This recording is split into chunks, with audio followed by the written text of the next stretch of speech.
the words that have been flung out from his mouth to are insane.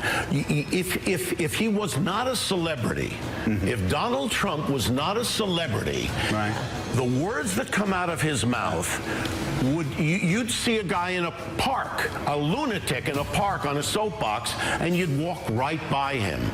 But the fact that he is a celebrity, all of a sudden, we're all interested.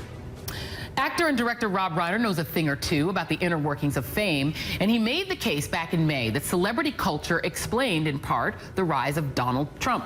And joining me now is Rob Reiner himself, one of the many public figures voicing opposition against Trump and his cabinet picks. Rob, thank you so much for getting up early. I know you're on the West Coast, so really appreciate your time.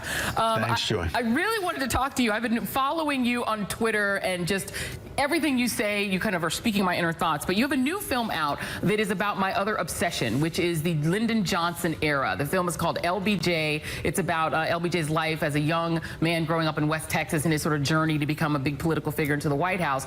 I wonder what you think about this idea that after LBJ and all the great accomplishments of the Great Society, because of Vietnam and other things, you have this huge backlash against the civil rights stuff, against the housing, ending housing discrimination by law. You have this huge backlash, right, that puts the conservatives in power for a generation. And the same thing seems to have happened to Barack Obama. Is that a sound theory in your mind? It is, and I think that what we've seen is that the civil rights movement was kind of submerged for a long time. You know, you had the Civil Rights Act, the Voting Rights Act. You had the Loving versus Virginia in 1967. Things seemed to be moving in a good direction. You had African Americans taking positions of prominence in the media and movies and television. Then you had the election of the first African American president, and it seemed like we were on a glide path towards civility and inclusion and all of those things. And then you see the election of Donald Trump, the first, who's supported by the KKK, and it's like, we've never left the 60s, or for that matter, the Civil War. And so all of these racist feelings have been kind of submerged, and then Donald Trump, with a megaphone, and starting with the birther issue, gave voice to all of these racist feelings, and we've seen it bubble to the surface.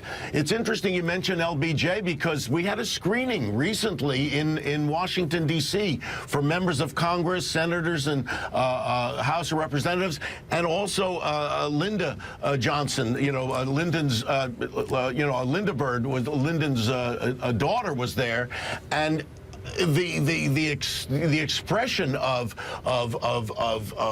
acceptance and the eruption after the screening was over, people standing on and cheering, it took on a different meaning than when we first started screening the picture before the election. It was like a completely different experience. People were saying, we're back to where we started from. These are the same issues. It seems like we're fighting the last battle of the Civil War. Yeah, and like the sort of a morph of Nixon meets George Wallace with a celebrity thrown in sort of comes in after. It is amazing how cyclical history can be. You talked, and we played a soundbite in the beginning from when you were on Morning Joe back in May, about this idea that Trump's celebrity allowed him to bypass a lot of the rules that normally were in place for a political figure. I have to read a couple of the other things that you've said, and this is our cut three, sorry for my producers. You said a president-elect pays $25 million for defrauding people of their life savings. MSM yawns, mainstream media.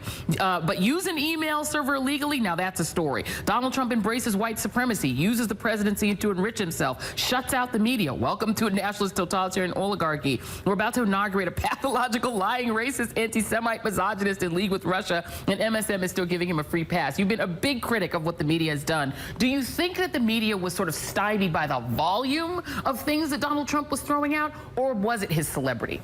I think it's both. I think it's both. But if you look in during the primary battle, he got free media. I mean, he could call into Morning Joe anytime he wanted. They just chatted away. It was as if, it wasn't a serious candidate. He was just somebody who was a celebrity. It was good for ratings. I'll never forget what Les Moonves said. It was a friend of mine who said, he's bad. Donald Trump is bad for the country, but good for CBS. I mean, that to me is very, very, very cynical. I mean, we used to have an independent free press, and I'm making a film now called Shock and Awe, which is all about the importance of a free and independent press if we're going to have a healthy democracy. And it seems like that's just gone by the boards. And ever since media became a profit center, I mean, news became a profit center, it's like all these journalistic precepts are out the window. I mean, it's very, very scary, and we're about to give him a free pass again. Yeah. I mean, he is going to break. You had a guest on earlier, Painter, who said, you know, basically he's going to break the emoluments clause. He's going to run afoul of the United States Constitution. What's going to happen? Are we just going to let that go?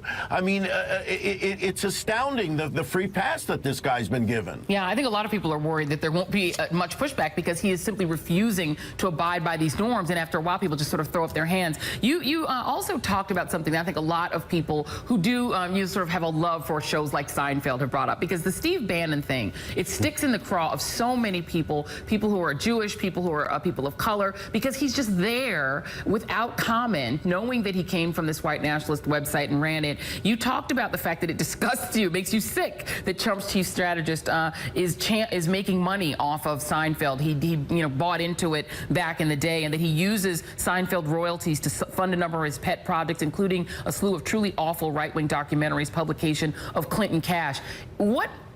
Isn't it ironic to you in a way that Seinfeld winds up helping to fund this book full of attacks on Hillary Clinton that then becomes the FBI investigation, that then becomes the Comey letter? Your thoughts? My thoughts are we remain in Alice in Wonderland. I mean, it's just crazy.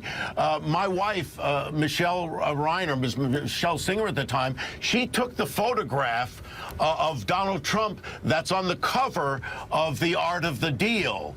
And so, you know, she, along with Schwartz, is like, we're repenting. You know, somehow we've supported this guy, not knowing that we were doing this. It's just, it's mind-boggling. Yeah, and do you think, Rob, is Hollywood going to eventually participate in the normalization of this? I mean, there will be the Kennedy Center honors and all the things that normally happen, the White House Correspondents' dinners, where people are asked to fet the president and asked to sort of treat him as a fellow celebrity. Does Hollywood wind up giving in to that in the end? Boy, I hope not. I mean, I'm hoping that we never make it to the first Kennedy Center honors, and that somehow, once he breaks that emoluments clause, which he will, which is self-dealing and self-interest, it's going to be conflict of interest, that hopefully the Republicans in the House will have the guts to say these are impeachable offenses, and he doesn't make it to that first Kennedy Center honors. Well, we shall see. Rob, you're great. We're going to keep you over for the next part of the show, so thank you very much. So stand by. We're going to come back to you.